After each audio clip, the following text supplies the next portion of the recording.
I think everyone should learn how to play poker, and you don't have to get good at it. You just have to understand the basic principles to play good poker. And the reason why I say this is because a few years ago, I started getting interested in the game of poker. So I read some books, I learned some strategies, and I got familiar with the math behind the game. And so then I went to play in casinos with friends and online, but I never really got good at the game. And so 2 years ago, I stopped playing. But I realized that although I had stopped playing, the principles I had learned while trying to get good at the game were still very useful in other areas of real life, for example, investments, politics, and philosophy. And that's because poker and real life are similar in one very important way, and that is the amount of information that is available. In real life, when you're trying to make a decision, you're not omniscient, so you will never have all the information there is, and so you will almost always make decisions based on incomplete information. And so those decisions, instead of being certain, will be probabilistic. For example, if I decide to buy this house in a specific neighborhood because I think it'll be a nice place, a nice neighborhood to raise my family in, I'll never be 100% sure that this will be true because there might be some natural disasters, there might be polluted water, or factories might close there. So there might be some unforeseen things that will make it not the best neighborhood to raise my family in. But the only thing I can do is do some research and then, based on that information, make an educated guess. And that's the same thing with poker. You need to make the best decisions possible based on the little information you have at the table. And so this led poker players to create some strategies to better deal with this incomplete information environment. And it turns out that those strategies are very useful to deal with the incomplete information environment of real life. So in this video, we are going to talk about the 3 main ways poker makes you think better.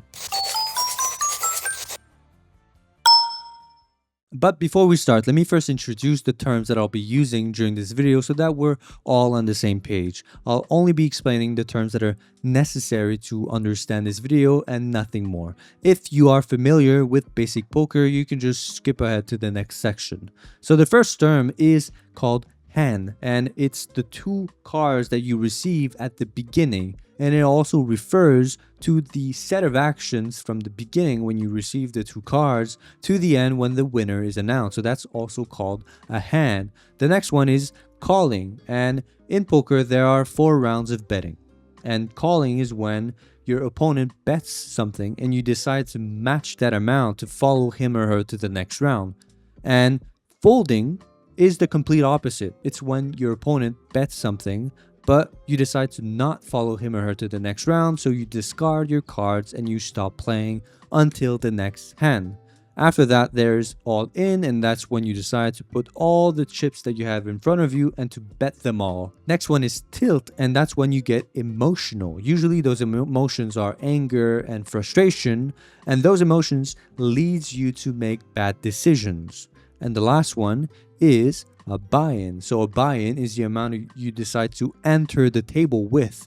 Usually there's a minimum amount you can buy in for depending on the table, and there's also sometimes a maximum amount you can buy in for. So these were the terms that you need to understand for this video to make sense. Now let's move on to the first way that poker makes you think better, and that is that it teaches you that the outcome doesn't matter. The outcome of a single hand really doesn't matter because you can make the worst possible decisions and still win, or you can make the best possible decisions and still lose. So whether you win or lose, that doesn't really tell you about the quality of your decisions, whether they were good or bad. You need to think of it a bit more long term. When making decisions in poker, you need to ask yourself this question: if I were to make this decision 1 million times, would it be still profitable?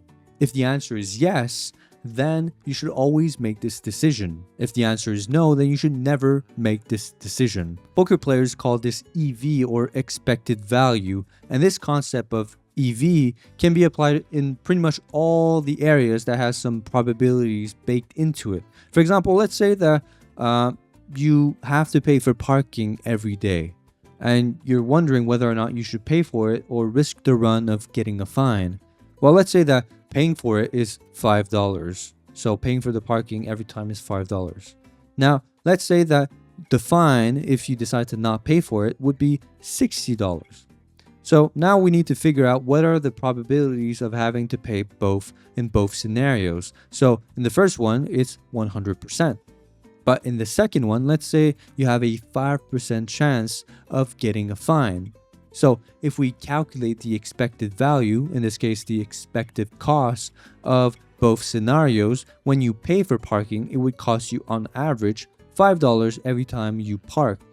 Obviously $5 because it's 100%. Now for the scenario that you decide to not pay for parking, the expected cost of it would be 60 times 5%, which is $3. So as you can see, you saved $2 every single time on average when you don't pay for parking. And so based on this expected cost, this expected value, you should never pay for parking. And that's even if the first time you decide to park without paying, you get a fine. That doesn't really matter because, like I said, the outcome doesn't matter. So let's say you get a fine.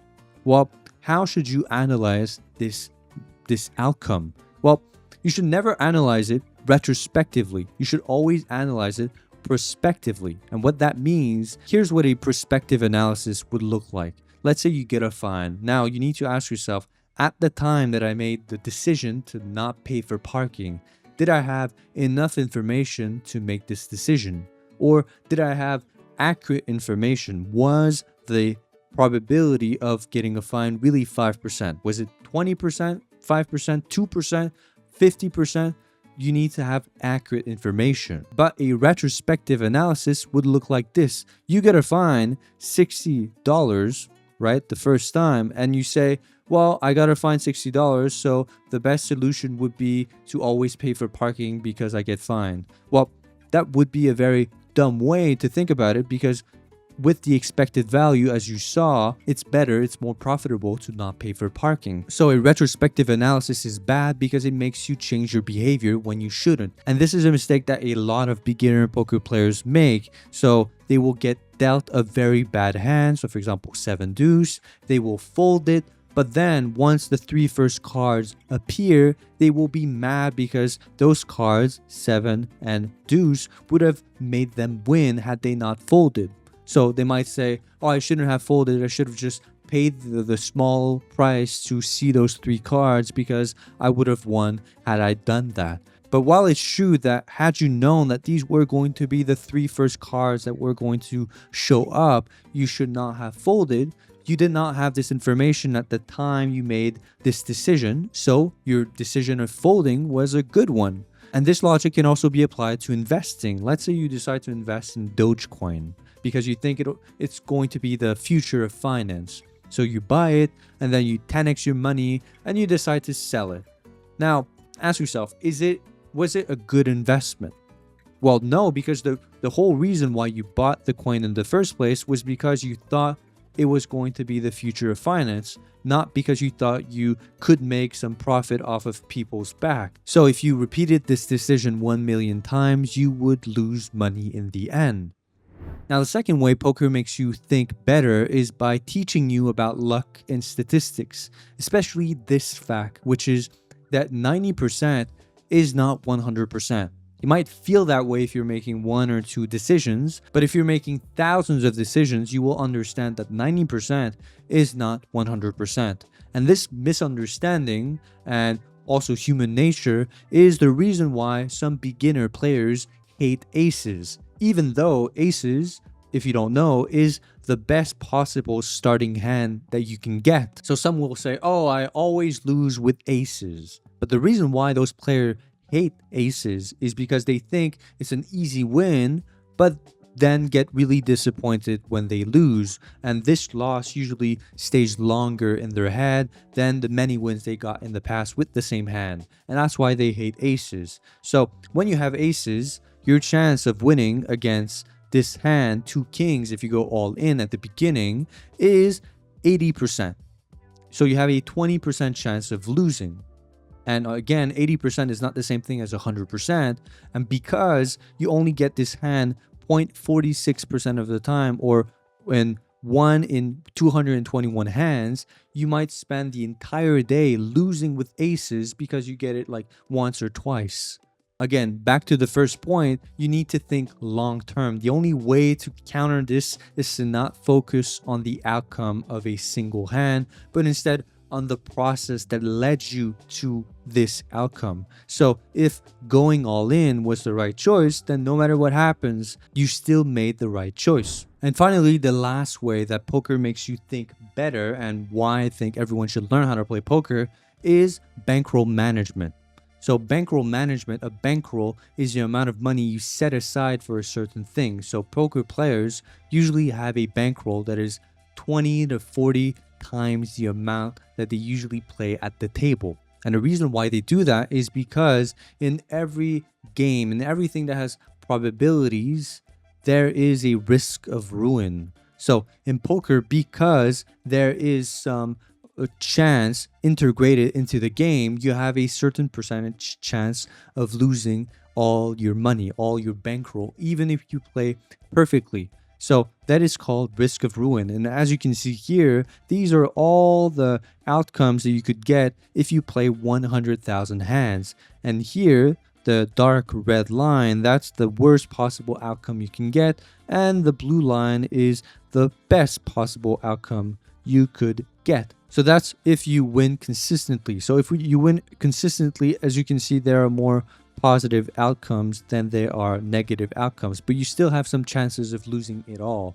So you need to be aware of this chance, because you don't have infinite money, you don't have infinite time, you have finite resources. So to reduce the chance of being the unlucky one who goes down this red dark line and loses everything, you need to increase the amount that you have in your bankroll. Because some people, what they do when they start playing poker is that they have $1,000, so they play at a table that allows you to buy in for $1,000. And that's the wrong way to think about it. You need to put enough money aside so that you can play and play without fearing losing everything if you have a bad run. So there are websites that you can calculate this with. You input in the your win rate, and then you input other things, and it shows you what is the amount of money that you need to have a risk of ruin of less than 5%. And this risk of ruin also applies to other things outside of poker. So for example, let's say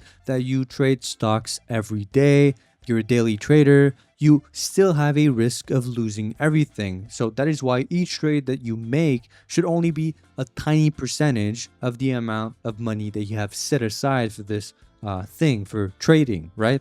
And it's the same thing for real estate. Let's say you want to start flipping houses. So you put 100% of your money into a house, into a down payment for a house to flip later. Well, you still have some chances of losing everything. You might get sick and not be able to work. You might there might be some natural disasters, some economic recession, anything that could cause you to lose your entire down payment. So you always need to think about bankroll management and your risk of ruin when dealing with investments that are volatile, when running a business, or when playing games of chance that has an element of skill to it. So these were the three main ways that poker makes you think better. If you have any comments, if you disagree with anything, let me know in the comments down below. Thank you for watching, and I'll see you next week.